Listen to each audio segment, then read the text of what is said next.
Welcome everyone to episode 2 of the Hook Turn podcast. I'm Adash and joining me again are Vivek and Sanbib. How you guys doing? Yeah, really good. It's a cold and gloomy day in Melbourne, but apart from that, we're going well. Classic Melbourne. Yeah. What are you, Sanbib? How's it Yeah, like? I'm doing well. You're just looking forward to what we're going to talk about today. Straight into it, huh? All Yeah. right, let's go. So, on this episode, we're going to cover Tesla Australia's sales performance and some of the other interesting issues that might be impacting it. We'll talk about the state of car reviews and some of the scoring changes that a couple of publications have recently rolled out. And then we'll get into the Spanish GP, the recent race, and some of the events that unfolded there. So let's kick things off with the Tesla story and the sales performance of Tesla of late. So I think in the last month in May, Tesla sales in Australia rebounded quite a bit, but I think we've got a couple of people here that might be skeptical about it. Namely Vivek. But yeah, what do you guys think? Do you think the the trend in the last month are something that's going to continue, or do you think it's a just an anomaly and we're not going to see the same thing in the coming months? Yeah, I think it's too early to say, if I'm perfectly honest. And there's like a number of factors here for the increase in sales in May. Firstly, of course, they came out with the facelifted Model Y, which was the Juniper, as they call it, and that's people pre-ordered that, and there's a lot of initial demand potentially for that. But I think on a broader level, like this is just 1 month's sales. It's too early to say. And Tesla fundamentally, like they're selling two models. The Model 3 is not doing very well. Model Y, yes, the made it did well, but you have to look at what's happening with the company more broadly. And like whether what depending on regardless of what you think of Elon Musk or not, like he's definitely a big factor here, and you can't really separate Tesla's sales performance from what's happening with Elon and all of the controversy that's going on around him and what he's doing in the US. So it'll be an interesting space to watch. I think from a company perspective, maybe they might have a gradual uptick, but that's just pure speculation. And then you have to look at the broader market as well. You have so many more Chinese brands now. You have BYD that's doing really well with the C line. That I feel like BYD is coming out with a new model every 3 months, basically. Cherry is it launching a new brand every 3 months? It seems like so. You have the Omoda, you have Yeah, what's the new one JQ. called? The Moda. I think Omoda is it's now its own brand, is that correct? And now they've launched JQ as well, which is like JQ, the yeah, Moda, yeah, yeah. yeah. Can't keep up, huh? Can't keep there's too many different brands, and MG's come out with, and these are not maybe direct like competitors in terms of pricing, but they'll definitely take away sales from those looking for like a cost conscious alternative to the Model Y. So like I think MG has come out with a new version of the ZS EV. They've changed the name as well, and I'm sure that's going to take away some sales as well. Sanviv, did you have any thoughts on this? Yeah, it was pretty inevitable that after the refresh Model Y, Tesla sales will pick up, especially because, yes, the Tesla Model 3 got a refresh, but sedans aren't as popular. So really, the refreshed Tesla Model 3 is never going to be as popular. I reckon, though, Australia is very, very fortunate. We're one of the few markets which, despite the fact we've got such a small population, we've got so many brands Mm. competing. You mentioned BYD, but I'm thinking of the Geelys, the Leap Motors, Xpengs, etc., who are all trying to get a foothold in this market. And I think one thing we can definitely see from the most popular brands in Australia is that assuming, and even the success of BYD is that even if a brand is unknown, certainly if the price is right and the showroom appeal is correct, Australians are still willing to basically give it a go. You can already see, I've already been seeing a fair few Xpengs and stuff. I mean, I wouldn't even know. like they always blend into each other, but I've probably seen the others as well. Mm. Where you might think, oh, it's a bit risky to go with it rather than going with the more established brand like Tesla or even BYD now. But uh, we Tesla, I think less so Elon, at least in Australia. I don't think he's that major of a factor in affecting Tesla sales. I Mm. think more the fact that we've got so much competition, and obviously the mainstream brands in Kia especially, I've heard the EV5 is selling quite well, second best selling after the Model Y in terms of EVs in the most recent VFACT. So these as these mainstream brands plus these upcoming Chinese brands are going to be more and more competitive, and you're going to see Tesla struggle to compete a bit more here. Obviously, in other countries where they have far less competition because Chinese brands aren't allowed to sell in as great numbers there, they should be a bit better off. Yeah, I have a theory that Australians, as long as the car looks relatively decent and is Yep. fairly cheap and affordable, they'll go for it. Because even before the kind of electric wave of these Chinese cars, you look at the MGs and the Havels, which are just ICE cars, those just took over. And I feel like, you know, they kind of played into the kind of styling preferences of Aussies who've traditionally moved towards Mazdas, for example, and they use a lot of kind of the Mazda styling language. And I feel like they just kind of copied that as much as possible and just brought the price way down. It has made it look relatively decent, and they don't care too much about maybe the driving refinement. Maybe they care about, the spec sheet to some degree. But yeah, I'm not too sure most Aussies are too concerned about the overall package, just a few key things. And Mm. as long as it ticks those boxes and the price is relatively affordable, I feel like they might just go for those. Yeah, and I don't see like with so much more competition. I know, was it 2023 or 2024 where Tesla was like a top 10 brand? I think they were eighth or ninth at one point in even in annual sales. I don't see them regaining that spot. There's just too many Chinese brands. There's too many new models coming from, as Sanbib was saying, Kia, Hyundai. Um, and there's even more options in terms of plug-in hybrids as well, which are going to sort of increase in popularity with the new RAV4. And there's so many more models coming on the market now. There's so much choice that with the lineup of just two vehicles, I don't see Tesla sort of regaining that top 10 spot anytime soon. Yeah, it's going to be a struggle, and especially at the rate the competition seems to iterate.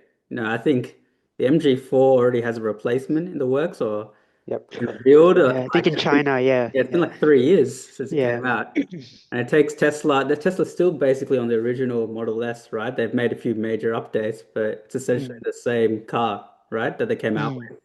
What, it has that's been a right. decade now, so. Yeah, Yeah, it's interesting times ahead, but yeah. I think I tend to agree with you guys that it's going to be tough times for Tesla Mm, to keep up with not just one competitor, but a huge wave of competitors, especially in Australia.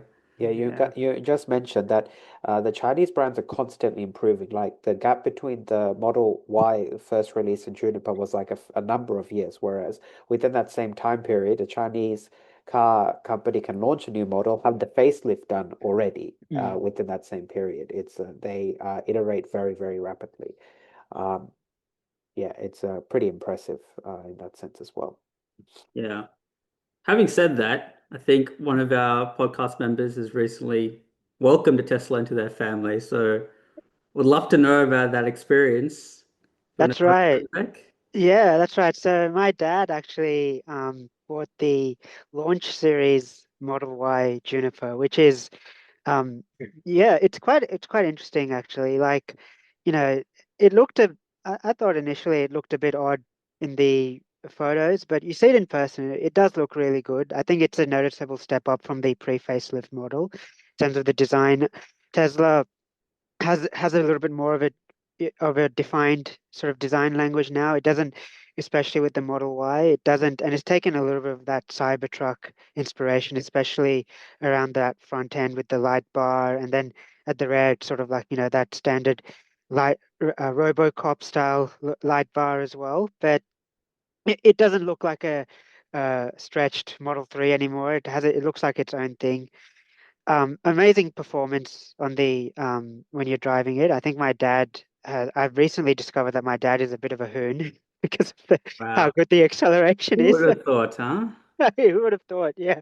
Um, but look, again, and this is like sort of, it depends on your personal preference, and maybe it's something you can get used to over time. There's just too many controls on the touch screen. Like I consider myself to be a reasonably tech savvy person, and I remember, flying up to Sydney and my dad picking me up from the airport and sitting in this car for the first time, and I'm like trying to change the air conditioning and the climate controls, and thinking, how would you do this if you're driving and you have to keep one eye on the road? Like I'm finding it confusing as a front passenger to change all of this, and it's just overwhelming. Like there's just so many options on the screen, and this has been a consistent sort of critique with Tesla's, both the Model 3 and the Model Y since they've launched. Like you need to have something in front of the driver or like a head-up display, but yeah, my dad seems to enjoy it. He's really loving the refinement. Amazing, very practical car. A good frunk, as they say, a huge boot, lots of space in the back, and the paint as well. The Quicksilver metallic, really, in the right light, it really shines. Yeah, to use a bit of a cliche, but yeah. So he's happy with it. And I think that goes to a little bit of that point and the commentary around Elon's influence being more so in America. Like, if people here will buy a good product, and whether that's Chinese or whether that's they think Tesla has a good product, they'll look at the product. There's always going to be controversy with Elon. That's not unexpected. So it depends on the nature of the product as well, and my dad seems to be enjoying it, so Yeah. yeah. As long as the rest of the team have their stuff together at Tesla, Exactly. I think, and the cars are falling apart and it's doing its job, I think Aussies and yeah, potentially others around the world that aren't super affected by the politics in the States, they should be pretty happy with the products. But yeah, as we were saying before, steep competition, unless they can kind Mm, of iterate at a similar pace to the Chinese brands and maintain the price point. I think it's going to be a struggle ahead. There's just too many good options that are just so much so much cheaper, and there's so many different kind of brands that are pushing each other along to really get the I guess the best product out there. So yeah, we'll have to see whether Tesla can keep up. But I don't know if your dad's happy, maybe there's a lot more families that are still looking forward to welcoming a Model Y or a future Tesla sometime soon. that's right. Cool. Anything else you guys want to chat about this, or should we move on? Let's move on. All right. State of car reviews. So it's an interesting one. I guess we've seen, at least with Aussie publications in the last little while, a few different approaches to how they've been scoring cars, going about reviewing cars. No one really seems to have I guess, a solid way of evaluating cars on a consistent basis. Publications have got a few different writers, a few different ways of scoring, and it's all very subjective.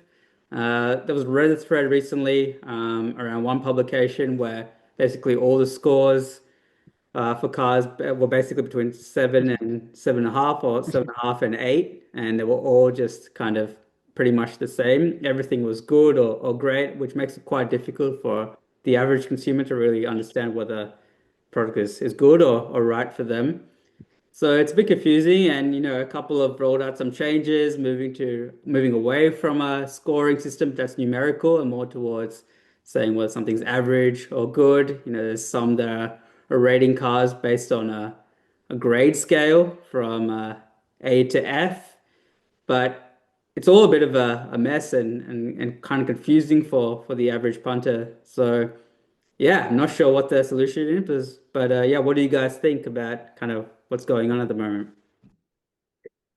So I think the approach that I always take with reading car reviews is there's sort of a few factors to consider. So firstly, there's the commercial reality of how these car review websites or these websites make money, which is, you get cars from the OEMs or the dealerships, and often especially in the case of like companies like Car Expert, they've sort of switched their business more from being a pure editorial publication to one that is focused on partnering with dealerships to provide consumers with the best deal.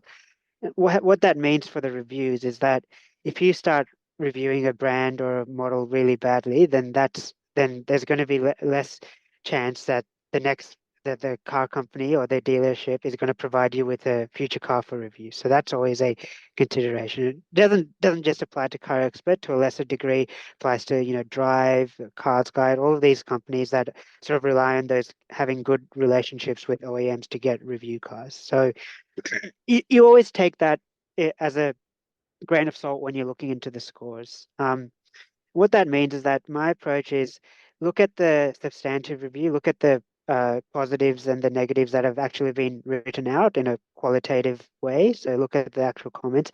Don't worry too much about the scores, because the scores are going to, they're going to change, as you've seen with what Car Expert has done. They've changed from, as Adash was saying, a numerical score where basically every car was between a 7 or a 7.5 to an 8.5. Even, you had cars like the MG3, which is probably one of the cheapest, if not the cheapest models, not really selling based on price, being rated as, a 7.5 or plus. And then when they changed to the letter, the word system, they've given it a very good. So, and what is that? Is that a very good, like, in terms of the entire car market, or is it very good relative to other cars in its class? It's just not very clear at this stage. So, I don't think it even solves the problem, right? Because if someone's still evaluating a car and giving a score of 7.5, 7.5 out of 10, and then 8, and then they equate that to very good or good, you're still getting the same like output, like same type of score. It's just labeled differently. exactly. It doesn't change anything. Like you're still confused because everything's still rated the same. Yeah. And it was interesting to see that when Car Expert actually switched their um, rating systems, you had a difference between the descriptors in the classifications for the rating. So you had average being considered something, and then you had good being considered something, and very good being considered something. But the descriptions of each class didn't match the actual pros and cons of the that were identified during the review. So that was a bit odd. And so I wouldn't personally put a huge amount of faith in whatever rating system they use. Yeah, Sambip, what are your thoughts? I reckon that the point, trying to sort of put a score or any kind of rating on a car is always going to be difficult simply because what one person prioritizes is always going to be different to another. I think Car Expert actually has something going with the comparative rating system where they split it into categories, and depending on what you prioritize in getting a car, you look at those categories and see how it compares. But an overall rating, I don't necessarily think is that useful. Certainly, if you see in Car Expert's video reviews, they, as far as I'm aware, don't have any rating. You just watch the review and see what the priorities are.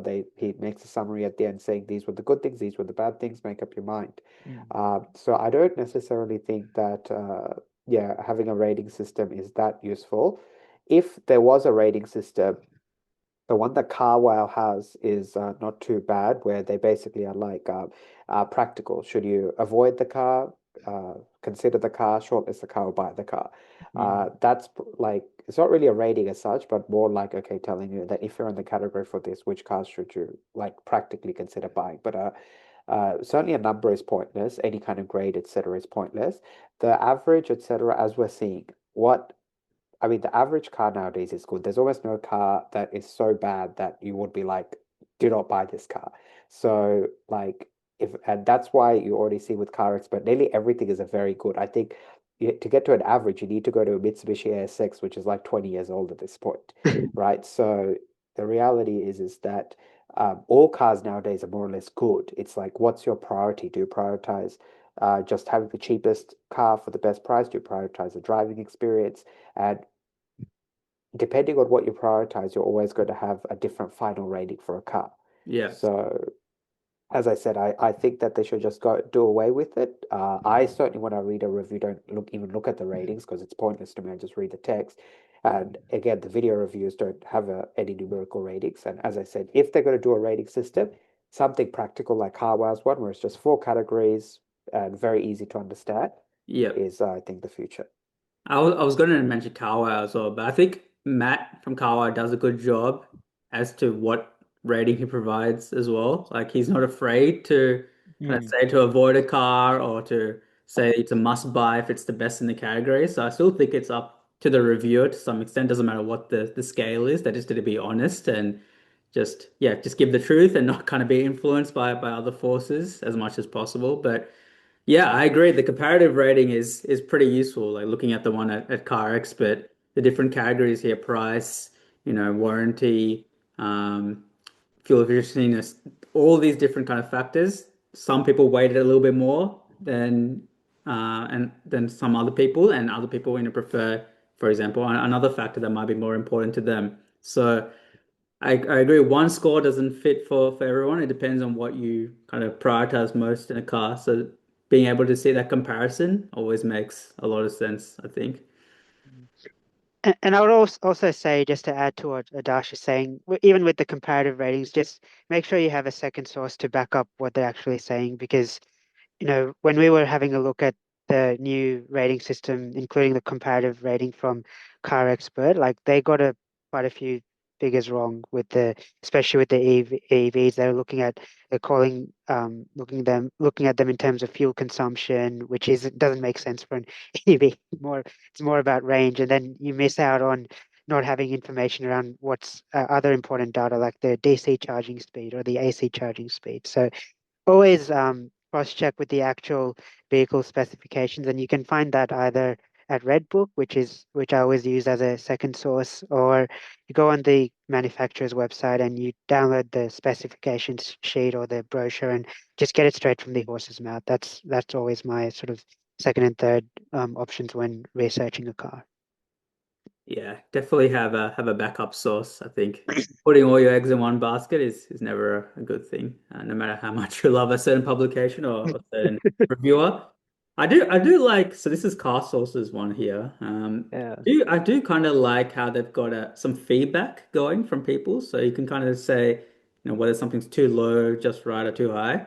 It's interesting. I mean, it at least kind of gives you some say in how someone's kind of reviewing a car and rating a car. And maybe it goes back to them and they're able to adjust things accordingly. But I don't know if that's kind of necessarily the solution. I think I agree. Just comparing different sources, actually reading the article or watching a video in full is probably Mm. just the best thing. But I think that's easier said than done these days when people's attention spans are less than a goldfish. And I think people are just used to flicking through a free feed on TikTok or YouTube Shorts. So yeah, I understand why people probably gravitate more towards something they can just look at very quickly and get back to doing the day. But I think with most things, if you want that nuance and if you're actually genuinely considering buying a car, and putting your hard-earned money behind a purchase, you're just not going to get the full picture by just relying on a couple of scores here and there. Yeah.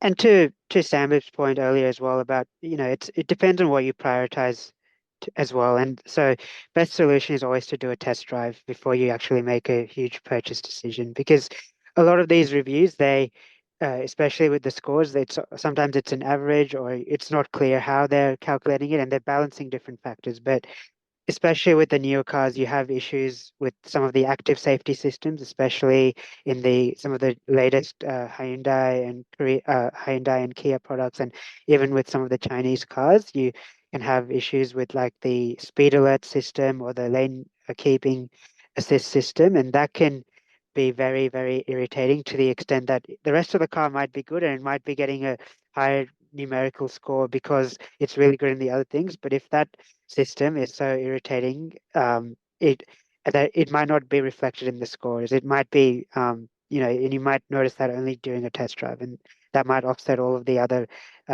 benefits that the score is sort of reflecting. So it goes to what you prioritize, but do a test drive before you buy.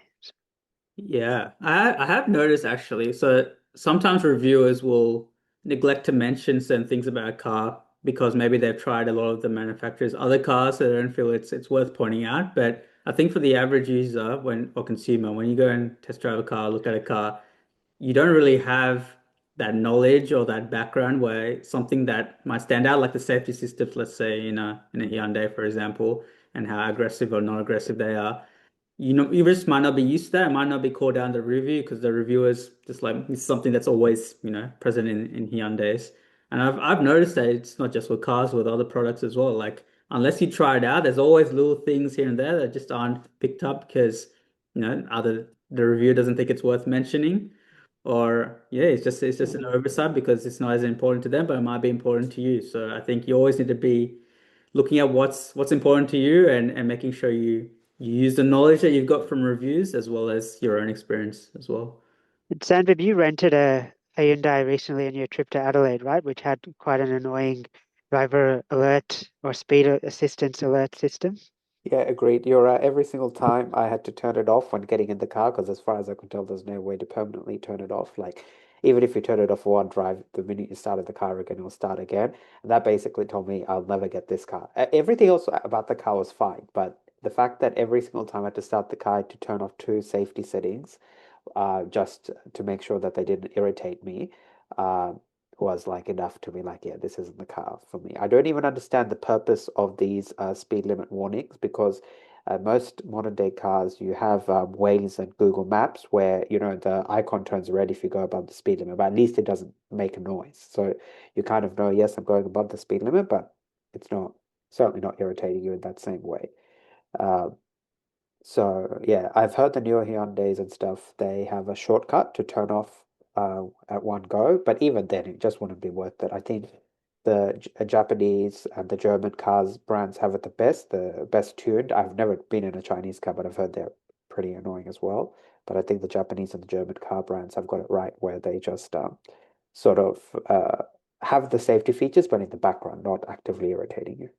Yeah, I had a similar experience with a Sorata as well. I think like every time I tried to just change lanes, it would just lose its shit. It would just think that, I was going to crash straight away and I was plenty clear in front of the car that I was going to overtake. So like it makes the experience worse for sure. Like to have Mm. that aggressive safety systems. And I'm like my personal car, maybe it's a good thing that it's a couple of years older, 2019 i30. It's fine. Like I don't have to constantly turn off, safety system, maybe because it doesn't have as many safety systems. But I think like that kind of aggression and that kind of um, intervention, it almost makes you feel less safe because I'm just kind of constantly on red alert the whole time. Like, oh shit, what did I do wrong? What did I do wrong?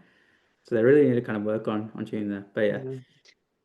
Yeah. And it's interesting because like, what's the point of having these systems if they're so irritating that you turn them off in the first place? Like that defeats the purpose. And I know it's sort of driven by ANCAP ratings because Or nowadays to the Euro rate the Euro things as NCAP. well. That's Yeah. that's right. Yeah, because to get the 5-star Euro NCAP or Euro NCAP or NCAP ratings, you have to have a range of active safety systems that includes speed assistance warnings and so on, and driver alert systems. But if they, if manufacturers are treating it as a compliance exercise where it's literally, let's spend a few extra $100 in the development of the car to install these systems, and then we tick the box and we get that 5-star and cap rating or the 5-star Euro and cap rating, but then not spend the extra time to tune it and only for customers to uh, turn it off, then it becomes a compliance exercise. It's not actually contributing to safety, which is not good. Absolutely. All right, we might move on to our final topic for today. So back to our F1 chat. Spanish Grand Prix last weekend. A nice change from the snooze fest that was Monaco and prior. I think we already topped the overtake count within the first lap or first couple of laps, which was a good sign. So yeah, just as a recap for those that didn't watch it, basically it was another dominant performance from McLaren. I think Aussie Oscar he's handling it super well. He qualified on pole. Managed to lead basically from start to finish. Norris really wasn't too much of a threat, which seems to be the trend this year. I think pretty much whichever McLaren driver starts on pole tends to win, and the driver that qualified a little bit behind doesn't really threaten him too much. But I think with previous world championships, we know how quickly that can change. This is just one flash point, and suddenly they're at each other's throats. So yeah, it'll be intriguing watching to see whether that relationship changes. But yeah, I think the real kind of discussion point came at the after the late safety car. I think it was within the last 10 laps. So I think it was it Antonelli maybe that Yep. caused the safety car. Yep. His car basically broke down, if it, like whatever the equivalent of a car breaking down in F1 is. Yeah, yeah. So I think he got stuck in a gravel trap, which Yeah. forced a few pit stops to get people on fresh tires. And then yeah, we saw Verstappen only had hards available while everyone else had softs, and I think chaos ensued. So Sam, yeah, do you want to give us an overview of kind of what happened? Yeah, I can't. I watched the whole race. Yeah, I don't remember much what happened other than the last after obviously Verstappen uh, sort of causing the incident and causing the safety car to actually also, I think Lewis commented, be on for quite a while. He commented that they enjoy wasting laps as in the stewards, but then obviously making it quite an entertaining final few laps because everyone was sort of bunched up together. Yes, it was a pretty good race. Other than that, your ultimately your the other crazy thing was that and when I was watching it live I was like what's going on, which was when Nico Hulkenberg obviously overtook Hamilton, but then I read afterwards that apparently they swapped out Hamilton's front wing without telling him, and that caused him to find it more difficult to control the car, hence why it was overtaken by Hulkenberg seemingly so easily.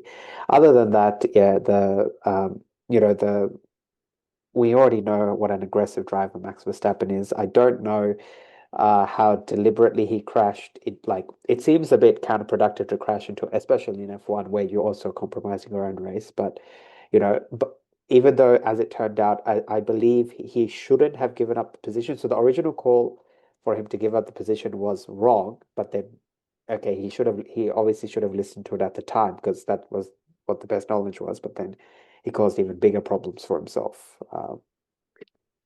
I think it's a dick move. Um, it's just, you can't crash into someone in such a tight race. It's just you shouldn't be doing that. Just like, you follow your team orders. You're part of a team.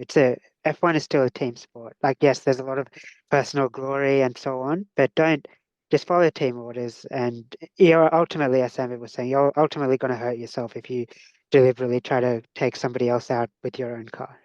I think Max, he's in the position where the team's not even really Red Bull anymore. It's just the Max Verstappen F1 team. So I Yeah. think he's got a little bit of I think that's an understatement. He's got more than a little bit of an inflated ego. Mm. And I think yeah, as soon as, something just triggers him, I think he wasn't happy with the call. Obviously, it was the wrong call. I think they should have just kept him out on, I think it was like 8 lap old softs and just had race track position. And he might have still finished behind the McLarens because they would have overtaken him with their just raw pace and newer tires. But yeah, I think at the end of the day, as you said, it's a team sport.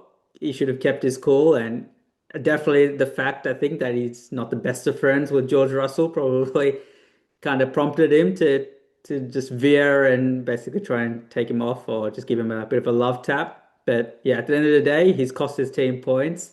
He's now one penalty point away from a race ban as well. And knowing that basically no other driver's been able to control their Red Bull, I highly doubt that whoever comes in is going to score points in that car. So yeah, I mean it's all on Max. I think at the end of the day, he is the man at Red Bull, but he's got to be a little bit more responsible when something kind of throws Yeah, them. especially as you mentioned that since Yuki Tsunoda isn't bringing any points for Red Bull, all he did was he obviously was had the 10-second penalty, dropped himself down to 10th, meaning he's only got 1 point. He's already behind on the Drivers' Championship compared to Norris and Piastri.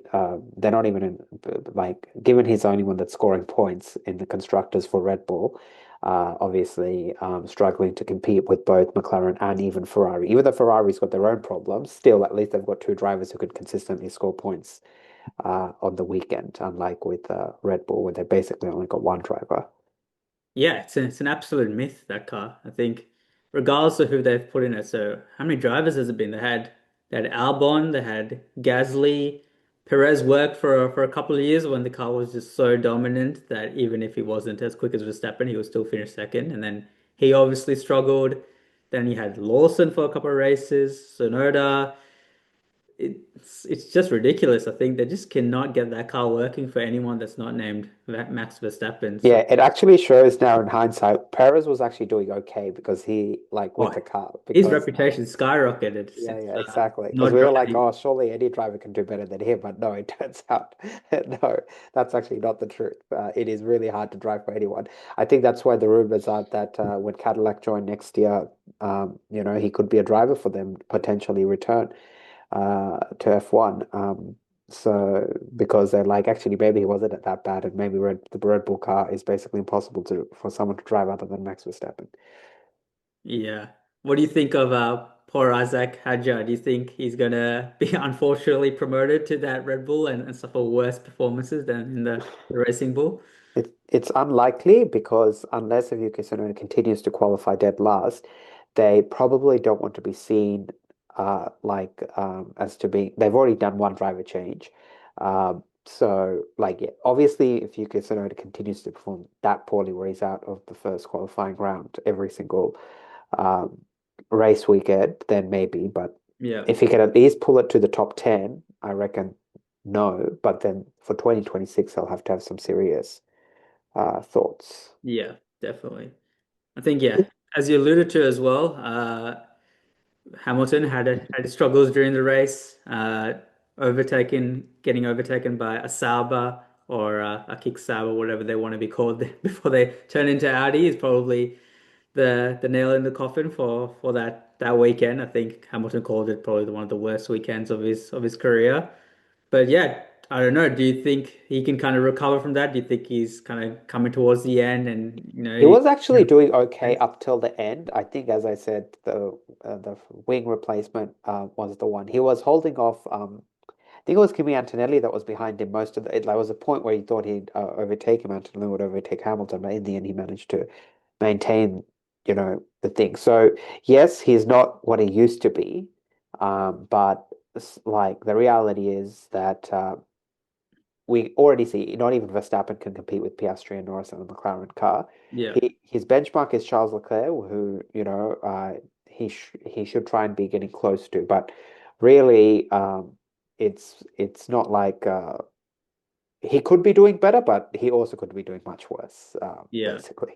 I mean, So I think at the end of the day, the car plays so much of a role. As long as they've got, 80% of the skill, you look at Alonso as well. He's still got some of the skill, He's still yeah. scoring points. He just scored his first points of the season after some rotten luck. But the major fact there is that Aston Martin car just doesn't have the pace. And Mm. next year, who knows, with Newey designing that car, suddenly a 44, what is he, 45-year-old Alonso is probably gonna look like a genius again. So He's still saying he's keen for next year, so he's yeah. certainly not gonna retire and like so he'll be on the grid next year. Yeah. I think that in itself is really impressive for somebody of that age, competing with people in their early 20s, mid 20s. That's pretty good. Yeah, I mean Hamilton's getting up to he's 40 as well. So you're right, yeah, but yes, agreed. Remarkable. Hulkenberg, Sainz, Hamilton, and Alonso. I think the only ones who are 30 up. I think, and then there are like Albon and stuff are almost 30. But yes, it's certainly a sport where people in the early to mid 20s are dominating. I mean, it's crazy. And in Antonelli's case, basically still a high schooler. Yeah, definitely. It's crazy. It's such a reaction-based sport as well. So you'll think the aging process will have Mm. more of an effect than other sports, and you're seeing people in their mid 40s still kind of being pretty competitive and competing with high schoolers, as you said. So yeah, it's remarkable stuff. But yeah, I'd be keen, to see both of those guys in championship potential winning cars and seeing if they can kind of challenge some of the young guys at the front. You We've got always a want to break. see the best drivers and the best cars at the end of the day. Yeah, we've got a break this weekend, and then Canadian Grand Prix coming up next week, which should be good. Except it's at a terrible time for us. I think it's a 4 a.m. Oh, race you'll be start. up, Sam Beep, I know. Yeah, I'll be up, but because I've got, Dedicated. thankfully, my job is pretty chill, so for me it's fine. But yes, I'll be keen. Nice. I think I'll be watching that one replay, and I'm not sure if Vivek will be I'll be fast asleep. I can't be bothered to wake up at 4 a.m. I'm Understandable. sorry. Disappointing. Uh, All right. yeah. So yeah, I think that about wraps it up for this week. We'll catch you again for the next one, talking about probably the next F1 race and a few other cool stories that are happening in the car world. All right. Thanks again. Thank you. Thanks.